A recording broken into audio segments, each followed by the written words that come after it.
Hello children. So now let's move to the disaccharide cases. Now, the best disaccharide that we discussed in this chapter is sucrose, the cane sugar. Okay. And we have already discussed how a glucose unit is formed. When you just hydrolyze the saccharide, that is disaccharide sucrose, it will give you 2 units of, that is 1 unit glucose and 1 unit fructose as follows.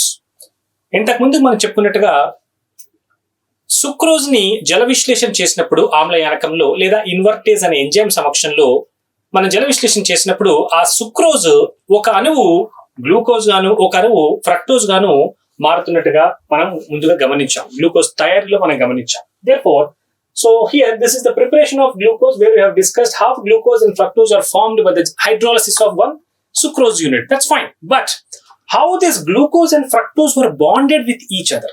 We have already discussed the structure of glucose and structure of fructose, but how they were bonded to each other? This is important. For example, coming to the Haworth projection of glucose, this was something the structure, and whereas the fructose structure is, this was something like that, where you have hydrogen and OH with this first carbon, and here you can see the CH2OH and hydrogen in the second carbon of the fructose. When these 2 units come together, simply this will move out as water molecule, where you have water molecule be removed, and this oxygen is going to bond this fructose and glucose as follows here. The C1 carbon of alpha glucose is going to make a bond with the C2 carbon of the beta fructose as follows, and the link between this alpha glucose and beta fructose is called as a glycosidic bond or a glycosidic link. As how we have discussed in proteins, the 2 amino acids combine with a bond which is called as a peptide bond or amide bond. Similarly, 2 carbohydrates, 2 glucose units or 2 monomers of carbohydrate, that is 1 glucose unit and 1 fructose units, are going to be bonded with a bond which is called as glycosidic bond. This is very important. Remember this, children. So with the help of glycosidic bond, 1 glucose unit and 1 fructose units are bonded with each other, which is going to give you the sucrose molecule like this. And actually, sucrose molecule is a dextrorotatory compound. As we all know that according to stereochemistry, a compound which rotates the plane polarized light towards right side is called as a dextrorotator. Actually, sucrose is a dextrorotator. It turns the plane polarized light towards right. But when it is hydrolyzed, it is going to give you a 1 unit of glucose and 1 unit of fructose, where the the optical rotation of glucose is going to be plus 52.5 degrees towards right side, whereas the optical rotation of fructose is going to be minus 92.4 degrees towards left side. So hence this is called as dextrose and this is called as levulose. We all know that. Okay, but before hydrolysis, the optical rotation was towards right side, hence it is a dextrorotatory. But after hydrolysis, the products formed are glucose and fructose, where the rotation value of fructose is more than the rotation value of glucose. Hence, the hydrolysis product will give you a levorotatory compound, which is very important. Here, the configuration is reversed. The dextrorotatory compound sucrose has converted to a levorotatory compound after dissolving, after hydrolysis. This is called as invert sugar. It's a very important 2 marks question. Invert sugar.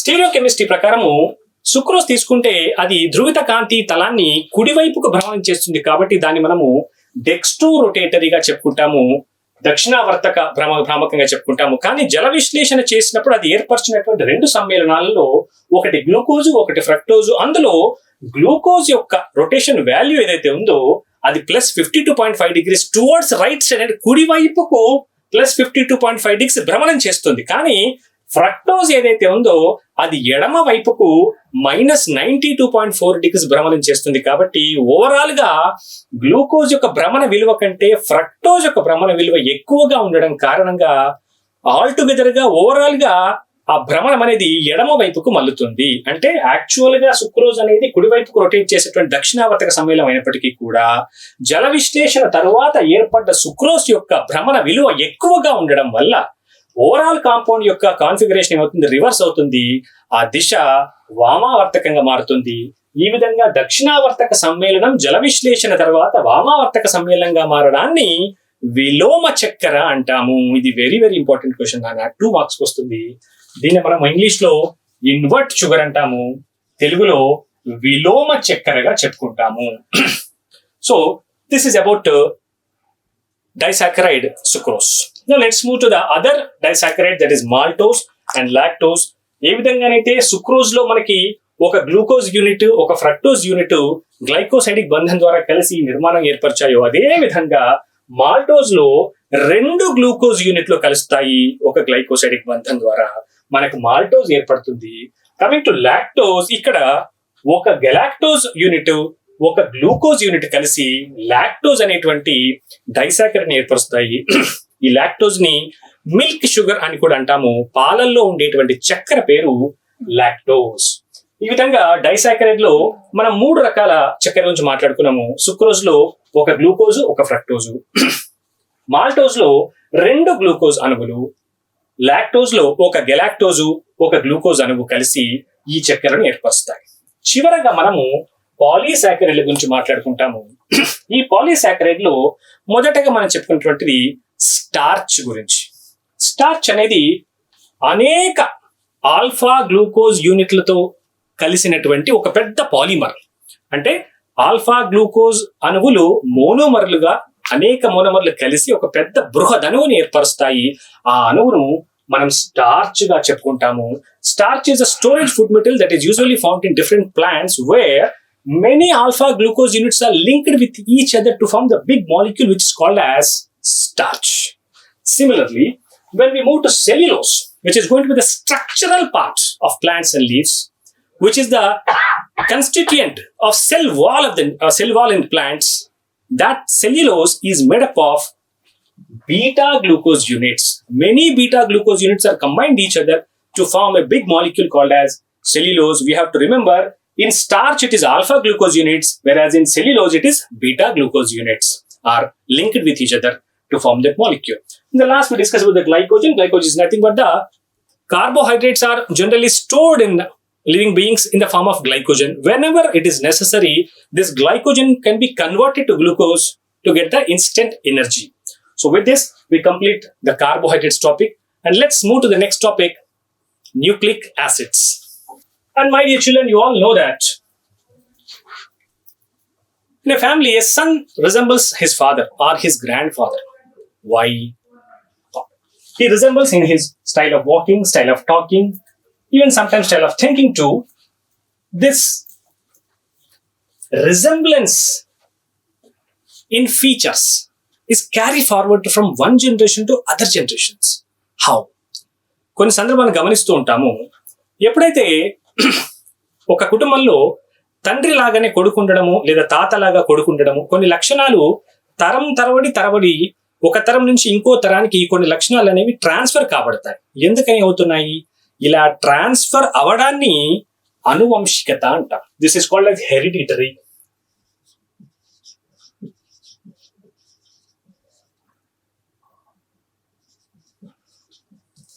అనువంశికత, inheritance అంటాం. So why this is happening, how this is happening, which is responsible for this inheritance, ఎలా జరుగుతుంది అన్నప్పుడు దీనికి వచ్చే జవాబు ఏంటంటే nucleic acids are responsible for this inheritance in human beings, not in human beings, in living beings. wherever some characters are carry forwarded from one generation to other generation because of this genetical information which is stored in nucleic acids. So జన్యు సంబంధం అనేటువంటి సమాచారం అనేది nucleic ఆమ్లాలలో నిక్షిప్తం అవడం కారణంగా మనకు కొన్ని లక్షణాలు అనేవి ఒక తరం నుండి ఇంకొక తరానికి కొన్ని కుటుంబాల్లో అలా కంటిన్యూ అవడం, అలా ఫార్వర్డ్ అవడం మనం చూస్తూ ఉంటాము. దీనికి కారణము న్యూక్లిక్ ఆమ్లాలు అనబడేటువంటి పాలిమర్లు. So will discuss now about nucleic acids. Nucleic ఆమ్లాలు అంటాము ఏ విధంగానైతే ఒక ప్రోటీన్ పాలిమరో, కార్బోహైడ్రేట్ పాలిమరో, న్యూక్లిక్ ఆమ్లాలు కూడా పాలిమర్లే.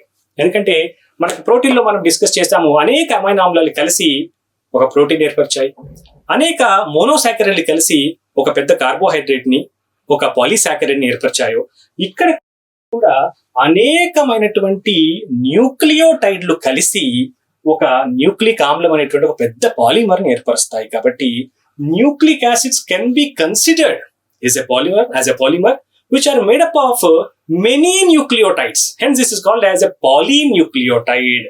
అనేక న్యూక్లియోటైడ్లు కలిసి న్యూక్లిక్ యాసిడ్ ఏర్పరుస్తాయి. కాబట్టి మనం న్యూక్లిక్ యాసిడ్ ని ఒక పాలిమర్ గా భావించినప్పుడు దీని యొక్క మోనోమర్ న్యూక్లియోటైడ్ అవుతుంది. అనేక న్యూక్లియోటైడ్ అణువులు కలిసి ఒక పెద్ద పాలిమర్ అనేటువంటి న్యూక్లిక్ ఆమ్లాన్ని ఏర్పరుస్తాయి. Now what is a nucleotide? Let's discuss what is a nucleotide now. This nucleotide consists of three chemicals, three components. The first component is going to be a nitrogen base, whereas the second compound is sugar, which is the pentose sugar. And the third one is going to be phosphoric acid. Nucleotide అనబడేటువంటి ఈ సమ్మేళనాన్ని మనము నిశితంగా పరిశీలించినప్పుడు ఇది 3 రకాల compounds తో, 3 రకాల సమ్మేళనాలతో ఏర్పడుతుంది. అందులో ఒకటి నత్రజనితో కూడుకున్నటువంటి ఒక క్షారము, అలాగే ఒక చక్కెర పెంటోస్ అన్నాం కాబట్టి 5 కార్బన్లు ఉన్నటువంటి చక్కెర, దాన్ని మనం పెంటోస్ చక్కెర అంటాము. మూడవది ఫాస్ఫారిక్ ఆమ్లం. ఇవి ఏ విధంగా ఒకదానితో ఒకటి లింక్ పైన ఒకసారి చూద్దాం. ఇక్కడ ఒక నైట్రోజన్ బేస్ మనకి 2 రకాలుగా మనం నైట్రోజన్ బేస్ ని మనం వర్గీకరించుకోవచ్చు. వాటిని మనము ప్యూరిన్లు మరియు పిరమిడిన్లుగా చెప్పుకోవచ్చు. ఈ నైట్రోజన్ బేసెస్ 2 రకాలుగా ఉంటాయి. నైట్రోజన్ క్షారాలు, ఒకటి ప్యూరిన్, 2 పిరమిడిన్. ప్యూరిన్ లో మళ్ళీ 2 రకాలుగా ఉంటాయి, అడినిన్ అలాగే గ్వానిన్. వెరస్ పిరమిడిన్ లో 2 రకాలుగా ఉంటాయి, థైమిన్, సైటోసిన్, ఇంకొకటి uracil. So that means this nitrogen bases are 2 types, that is purines and pyrimidines, where purines are again divided into adenine and guanine, whereas pyrimidines are 3 types, that is thymine, cytosine and uracil. Let's see how they are bonded with each other. Now you can clearly see in the chart where purines are 2 types, I've said it, adenine and guanine, whereas pyrimidines are 3 types, that is thymine, cytosine and uracil. Okay, whereas and how they are related with this sugar and this phosphoric acid, you can clearly see in this chart where this is the pentose sugar I have taken. This is the 5-membered ring pentose sugar, which is associated from its first position, C1 position, with the base, whereas it is associated with its 5th carbon with the phosphoric acid. Now this is going to be the nucleotide. So basically a 5-membered ring, the pentose sugar, when it is associated, it is bonded with a base. That may be any type of base, either purine or pyrimidine. These 2 are called as nucleoside. This is very important. These 2 are called as nucleosides. When this base is associated with this sugar, this is called as nucleoside. When this base and sugar, that is nucleoside, bonded with phosphoric acid, this is phosphoric acid. Now these 3 are going to be called as nucleotide. Now this is going to be the nucleotide. Such nucleotides combine with each other to form a long chain, which makes a nucleic acid, which is called as either DNA or RNA. These 2 are the important nucleic acids we discussed in this chapter, where DNA means deoxyribonucleic acid, whereas RNA means ribonucleic acid. Nucleic యాసిడ్లు 2 రకాలు, DNA మరియు RNA. ఈ DNA RNA ఎలా ఏర్పడుతున్నాయి అంటే, న్యూక్లియోసైడ్లు న్యూక్లియోటైడ్గా మారినప్పుడు అనేక న్యూక్లియోటైడ్లు కలిసి మనకు డిఎన్ఏగా లేదా ఆర్ఎన్ఏగా మారుతున్నాయి. అయితే ఒక పెంటోస్ చక్కెర మరియు ఒక క్షారం కలిసినప్పుడు ఈ రెండింటి యొక్క కలయికని, ఈ రెండింటి యొక్క మిశ్రమాన్ని మనము న్యూక్లియోసైడ్ గా చెప్తాము. ఈ న్యూక్లియోసైడ్ ఫాస్ఫోరిక్ ఆమ్లంతో కలిసినప్పుడు ఏర్పడేటువంటి మిశ్రమాన్ని న్యూక్లియోటైడ్ అంటాం. ఇలాంటి న్యూక్లియోటైడ్లు అనేకం కలిసి మనకు డిఎన్ఏగా లేదా ఆర్ఎన్ఏగా ఏర్పడతాయి. అయితే డిఎన్ఏకి ఆర్ఎన్ఏకి తేడా ఏంటి? ఒకటి తేడా ఏంటంటే పెంటోస్ చక్కెరలో సెకండ్ కార్బన్ లో 2 హైడ్రోజన్లు ఉన్నప్పుడు దీన్ని మనము డిఆక్సీ రైబోజ్ అంటాం. యాక్చువల్గా మనం ఇందులో ఉపయోగించేటువంటి చక్కెర రైబోస్ చక్కెర. రైబోస్ చక్కెరలో ఈ విధంగా అమరిక ఉంటుంది. దీన్ని మనము ఆర్ఎన్ఏకి వాడతాము. అదే డిఎన్ఏకి వచ్చినప్పుడు ఈ ఓ ఉండదు కాబట్టి దీన్ని మనము డిఆక్సీ రైబోజ్ అంటాం. ఓ ఉన్నప్పుడు దీన్ని మనం రైబోజ్ అంటాము. ఆక్సిజన్ లేని నిర్మాణాన్ని డిఆక్సీ రైబోజ్ అంటాం. సో ఇది ఒకటే తేడా డిఎన్ఏకి మరియు ఆర్ఎన్ఏకి. మోరోవర్ ఏంటంటే డిఎన్ఏకి ఆర్ఎన్ఏకి ఒక ముఖ్యమైన తేడా ఏంటంటే డిఎన్ఏలో మనం ఉపయోగించేటువంటి క్షారాలు ఏవైతే ఉన్నాయో అవి అడినిన్ మరియు థైమిన్, అలాగే గ్వానిన్ మరియు సైటోసిన్. కానీ ఆర్ఎన్ఏలో మనం ఉపయోగించేటువంటి క్షారాలు అడినిన్ మరియు థైమిన్, గ్వానిన్ మరియు సైటోసిన్ ఇక్కడ ఆర్ఎన్ఏలో ఉండదు. దాని బదులుగా మనకి ఇక్కడ యురాసిల్ ఉంటుంది. ఇది ముఖ్యమైనటువంటి తేడా.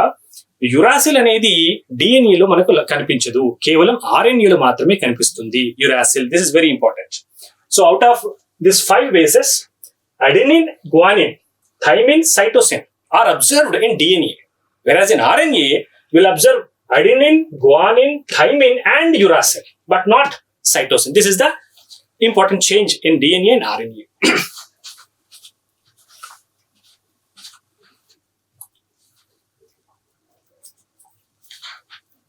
అయితే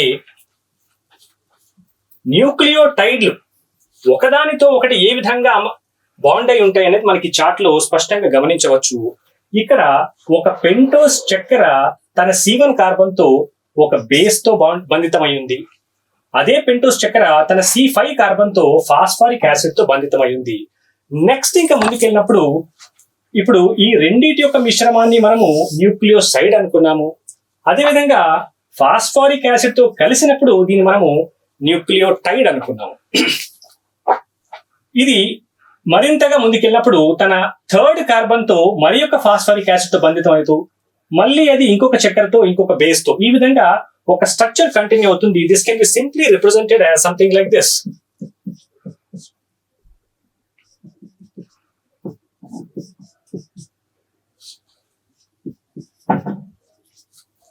షుగర్, బేస్, ఫాస్ఫారిక్ యాసిడ్.